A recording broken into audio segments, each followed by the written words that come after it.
नमो जिनाणम। संत श्रोमणि आचार्य गुरुवर श्री विद्यासागर जी मुनिराज की जय।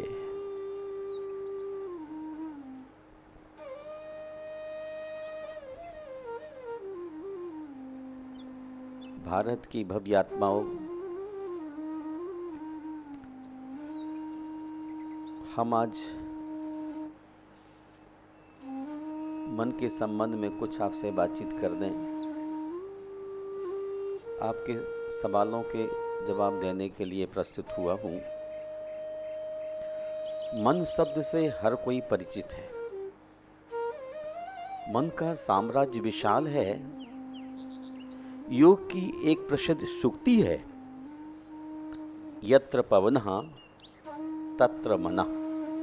अर्थात जहां पवन है वहां मन है। वर्तमान युग मानसिक समस्याओं का युग है।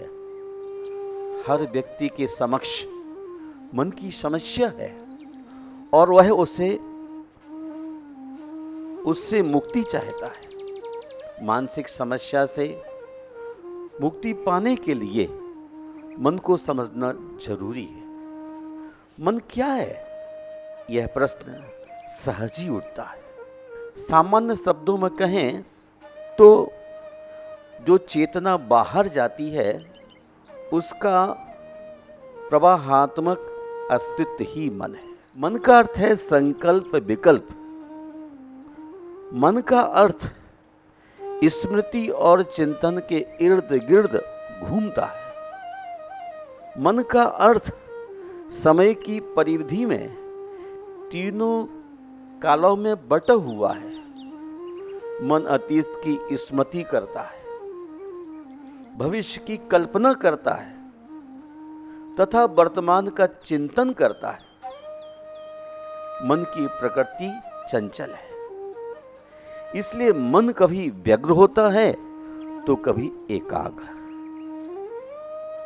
मन के स्थान के संबंध में पृथक पृथक अवधारणाएं प्रचलित हैं।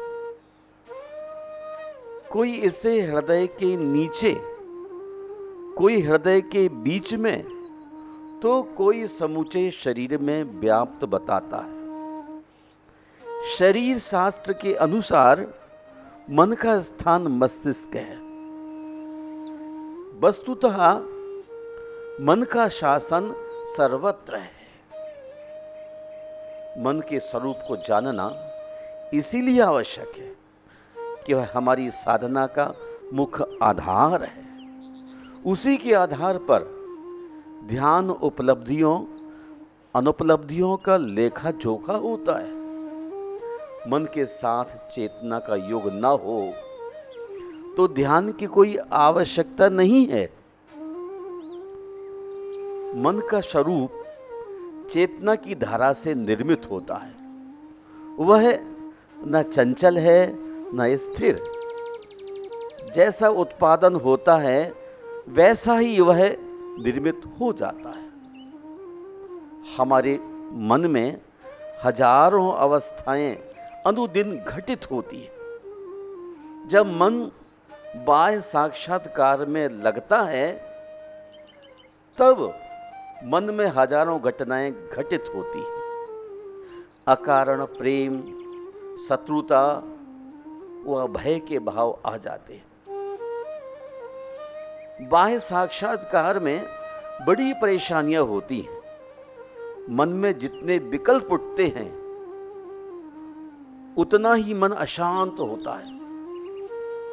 जब थकान और बेचैनी से आदमी परेशान हो जाता है तब आदमी सोचता है कि दूसरे रास्ते से चलना चाहिए और वह रास्ता होता है आत्म साक्षात्कार का। इसी से विरोधी विचार आदमी के मन में पैदा होते रहते हैं। एक मन कहता है यह करूं, दूसरा मन कहता है यह ना करूं। तब सहज विचार आता है कि आदमी के कितने मन हैं। वस्तुतः मन अथवा कहिए चित्त तो एक ही है, किंतु उसकी वृत्तियां अनेक होती हैं। इससे मन अनेक बन जाते हैं। परिणामतः एक मन भी अनेक जैसा प्रतिभाषित होने लगता है। मन के दो स्तर हैं, चेतन मन का स्तर और अचेतन मन का स्तर। हमारे जितने आचरण हैं उन सब का स्रोत है अचेतन मन। चेतना प्राणी का स्वरूपगत लक्षण है और इच्छा उसका व्यावहारिक रूप। चेतना अभिव्यक्त होती है इच्छा के माध्यम से। जीव की गति और प्रवृत्ति इच्छा पूर्वक भी हो सकती है, होती है, अस्तु जीव का व्यावहारिक लक्षण है इच्छा। इच्छा और अभिलाषा की अभिव्यक्ति है कल्पना। कल्पना में कोई नया ज्ञान नहीं होता, केवल ज्ञान का संयोजन होता है। ज्ञान बातों का विभिन्न प्रकार से संयोजन होता है। इस प्रकार दो या अनेक ज्ञात तत्वों का संयोजन कर देना कल्पना है। कल्पना का उपयोग बहुत बड़ा है। आदमी कल्पना करता है, वही कल्पना प्रेरक बन जाती है। कल्पना के आधार पर ही आदमी पुरुषार्थ करता है और अपनी कल्पना को साकार बनाता है। विश्व में जितने आविष्कार होते हैं, पहले उन सब की कल्पना की जाती है। कल्पना को आकार तक पहुंचाने में लंबी प्रक्रिया से गुजरना होता है। कल्पना जब क्रियान्वित होती है, आकार लेती है, तब नया तथ्य संसार के समक्ष आ जाता है। कल्पना का दूसरा रूप है विकल्प। यह मान लेना कि मैं सुखी हूं, कल्पना ही तो है। वास्तव में सुख दुख अनुभव के साथ जुड़ता है।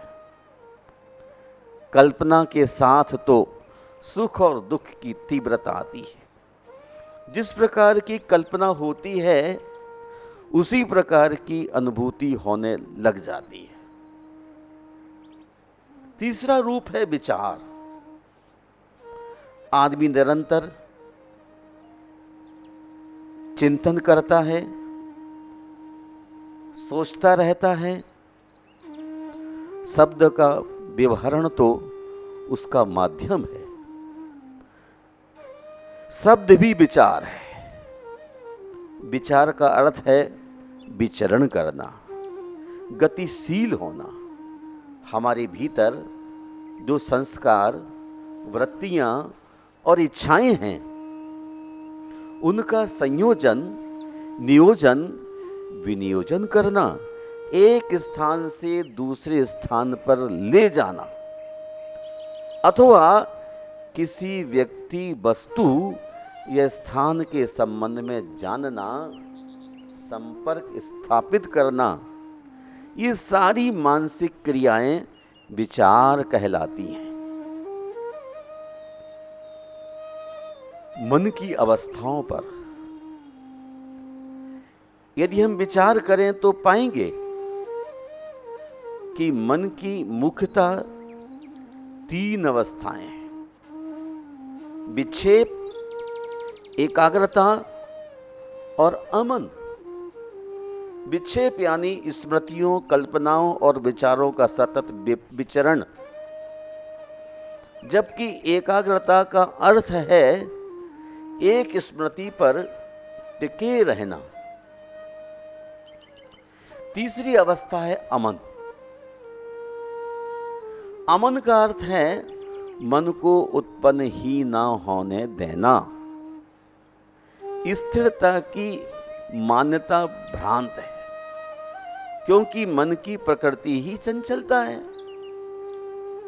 चूंकि मन स्थायी तत्व नहीं है, अतः वह उत्पन्न और नष्ट होता रहता है। निर्विकल्प और निर्विचार की अवस्था अमन कहलाती है। समाज के लिए भाषा अनिवार्य अंग है। मनुष्य ने भाषा का बहुत विकास किया है, शब्दों का बहुत निर्माण किया है। भाषा के साथ ही सभ्यता और संस्कृति का विकास होता है। भाषा हमारे विचार संप्रेषण का सशक्त माध्यम है। शब्द भावों के ढोने का एक वाहन मात्र है। मन की गुहा से निकला हुआ शब्द जब जिह्वा के वाहन पर चढ़कर आता है, तभी वैचारिक जगत की यात्रा संभव होती है। शब्द ज्ञान ज्योति का महत्वपूर्ण साधन है। यह सारा संसार अंधकार में हो जाता यदि लोकत्रय में शब्द ज्योति प्रदीप्तित ना होती, क्योंकि प्राणी का प्रत्येक कार्य भाषा के द्वारा संपादित होता है। उसके प्रत्येक कार्य में भाषा का योगदान है। इस दृष्टि से मन और भाषा गहरे जुड़े हुए हैं। ध्वनि दो प्रकार की होती है, शब्द ध्वनि और श्रवणातीत ध्वनि। हम शब्द को सुनते हैं, यह है शब्द ध्वनि। एक सेकंड में न्यूनतम 20 प्रकंपन होते हैं और अधिकतम 20,000 प्रकंपन। शब्द ध्वनि को सुनने का माध्यम है कान। वे एक सेकंड में 20 प्रकंपन सुन सकते हैं। इससे अधिक प्रकंपन कोलाहल की श्रेणी में आता है, जिसे सहन न करने पर आदमी विक्षिप्त भी हो जाता है। श्रवणातीत ध्वनि को हम सुन नहीं पाते, परंतु इसका भी प्रभाव पड़ता है। सारा प्रभाव होता है प्रकंपनों का। जैन दर्शन में प्रकंपन पर बहुत चर्चा हुई है। इसी के अनुसार हम शब्द को नहीं, शब्द की प्रतिध्वनि को सुनते हैं। जैसे ही शब्द उच्चारित होते हैं, भाषा की तरंगें आकाश में फैल जाती हैं। उन तरंगों के प्रकंपन आते हैं, तब हम उनको सुन पाते हैं। इसी आधार पर महान वैयाकरण भर्तृहरि ने शब्द को ब्रह्म कहा है, शब्दः ब्रह्म। और भारतीय दर्शन में शब्द पर सूक्ष्म मीमांसा हुई है। महर्षि पतंजलि के अनुसार शब्द और आकाश दोनों पर संयम करने से स्वर की शक्ति बढ़ती है। अच्छे शब्दों का चुनाव अच्छा प्रभाव पैदा करता है। महानुभाव, अच्छे शब्दों का चुनाव अच्छा प्रभाव पैदा करता है और बुरे शब्दों का बुरा प्रभाव। यदि वाचक के अक्षरों की संयोजना उपयुक्त होती है, तो वह शक्ति वरदान बन जाती है, और यदि संयोजना गलत होती है, तो वही शक्ति अभिशाप बन जाती है। इसीलिए कहा गया है, अमंत्र मक्षरम नास्ति, नास्ति मूल मनोषधम, अयोग्य पुरुषो नास्ति योजकः तत्र दुर्लभः। अर्थात ऐसा कोई अक्षर नहीं है जो मंत्र नहीं है। वो ऐसा कोई मूल अर्थात जड़ नहीं है जो औषधि ना हो। ऐसा कोई मनुष्य नहीं है जो योग ना हो। प्रत्येक आदमी में योग्यता होती है, किंतु योजना करने वाला योजक पुरुष दुर्लभ है। हमारे जीवन में और मन पर शब्दों का बहुत असर होता है। शब्द में शक्ति होती है, शब्द का सूक्ष्म प्रभाव होता है। एक बार स्वामी विवेकानंद से एक व्यक्ति ने कहा, शब्द निरर्थक हैं, उनका प्रभाव या अप्रभाव कुछ भी नहीं होता। विवेकानंद जी ने सुना एवं कुछ देर मौन रहने के बाद बोले, बेवकूफ हो तुम, बैठ जाओ। इतना कहते ही वह व्यक्ति आंख बबूला हो गया। उसकी आकृति बदल गई, आंखें लाल लाल हो गईं। उसने कहा, आप इतने बड़े संत हैं, कल्पना भी नहीं की थी मैंने कि आप गाली भी दे सकते हैं। कितनी नासमझी है, जो शब्दों का ध्यान ही नहीं रहा आपको। विवेकानंद जी ने मुस्कुराते हुए कहा, अभी तो आप कह रहे थे कि शब्दों का कोई प्रभाव नहीं होता, और स्वयं बेवकूफ शब्द से इतने प्रभावित हो गए, क्रोध में आ गए। विवेकानंद का इतना कहना था कि वह आगंतुक शर्मिंदा होकर निरत्तर हो गया। महानुभाव, अतः शब्द की शक्ति को, उसके अर्थ को और उच्चारण को समझना चाहिए। व्यक्ति को उन शब्दों का चुनाव करना चाहिए जिनसे बुरे विकल्प रुक जाएं। जो शब्द जीवन यात्रा को विकासशील और कल्याणमय बनाएं, वक्ता को विघ्नों से बचाएं। एतद अर्थ ऐसे शब्दों का चुनाव आवश्यक है जिनसे जीवन की दुर्गंध मिटे, सुरभि फैले। शब्दों की तरह रंगों का भी शरीर, मन और भावना के स्तर पर प्रभाव पड़ता है।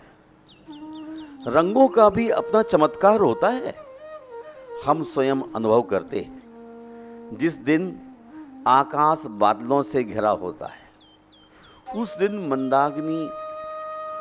दिन उदराग्नि मंद हो जाती है, शरीर सुस्त होने लगता है।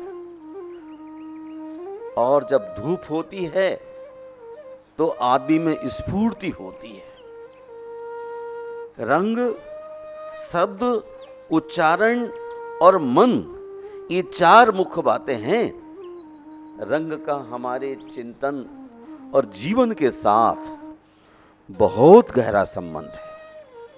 रंग हमारे शरीर और मन को प्रभावित करता है। आचार्यों ने रंग के आधार पर ही द्रव्यलेशाओं का विभाजन किया है। वर्तमान में रंग चिकित्सा प्रयोग में है। इसकी एक विधि है दिव्य किरण चिकित्सा। रंग और सूर्य की किरण दोनों के साथ इसका संबंध है। शारीरिक और मानसिक रोगों के निवारण में रंगों का अपना विशिष्ट स्थान है। रंग थोड़ा सा विकृत हुआ, आदमी विक्षिप्त हो जाता है। रंग की पूर्ति हुई कि आदमी स्वस्थ हो जाता है। शरीर में रंग की कमी के कारण अनेक बीमारियां उत्पन्न होती हैं। हमारे चिंतन के साथ भी रंगों का संबंध है। जब मन में खराब चिंतन आता है, बुरा चिंतन आता है, अनिष्ट बात उभरती है, अशुभ विचार आते हैं, तब चिंतन के पुद्गल काले वर्ण के होते हैं। उनके ग्रहण होते ही मुखाकृति मुरझाने लगती है, जिससे लोग अपनी भाषा में कहते हैं, इसका मुंह फीका काला पड़ गया। जब हित चिंतन करते हैं, शुभ विचार आते हैं, अच्छे ख्याल आते हैं, तब चिंतन के पुद्गल पीत वर्ण के होते हैं, श्वेत वर्ण के भी हो सकते हैं। तब मुरझाया मुख कमल की तरह खिलने लगता है। बुरे चिंतन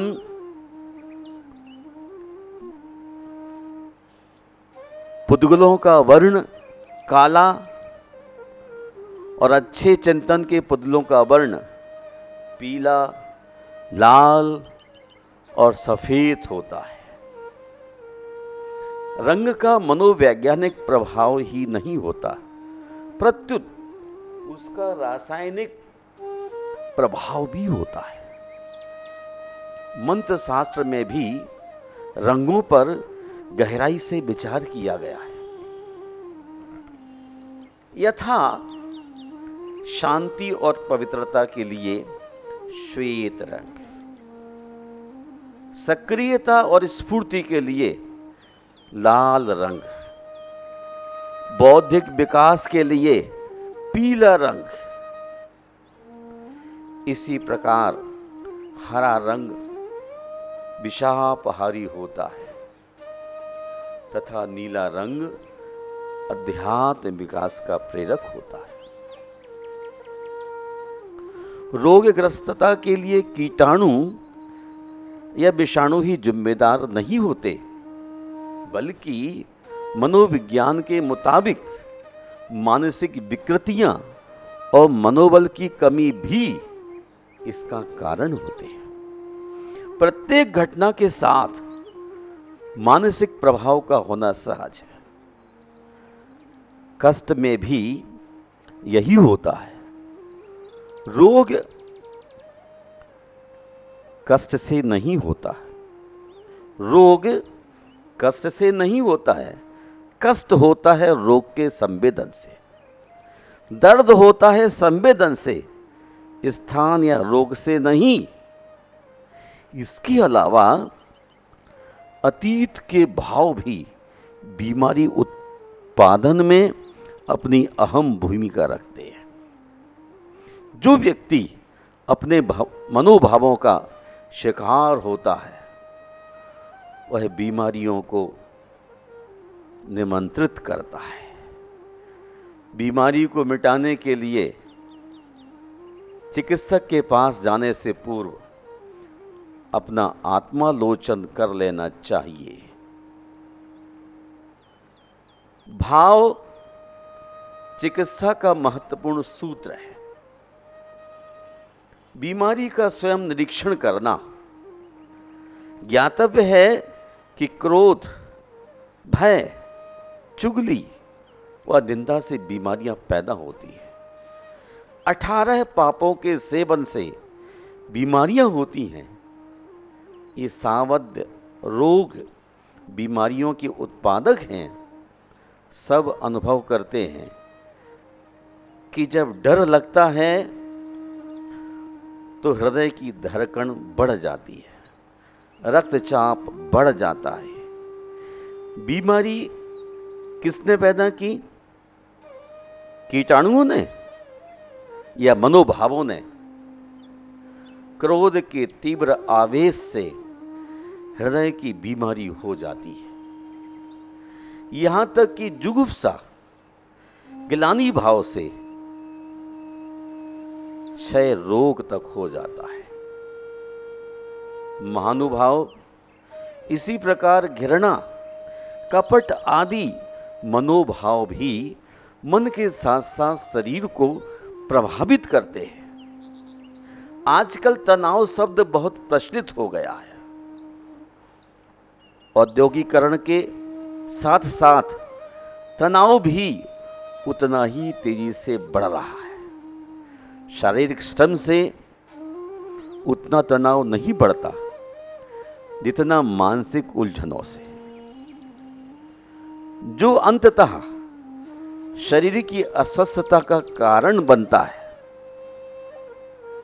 मानसिक तनाव के और भी कारण हो सकते हैं, परंतु उसके प्रतिकार का प्रमुख साधन है कायोत्सर्ग। चूंकि मन को सरल बनाना इस नायविक तनाव से मुक्ति पाने का प्रथम सोपान है।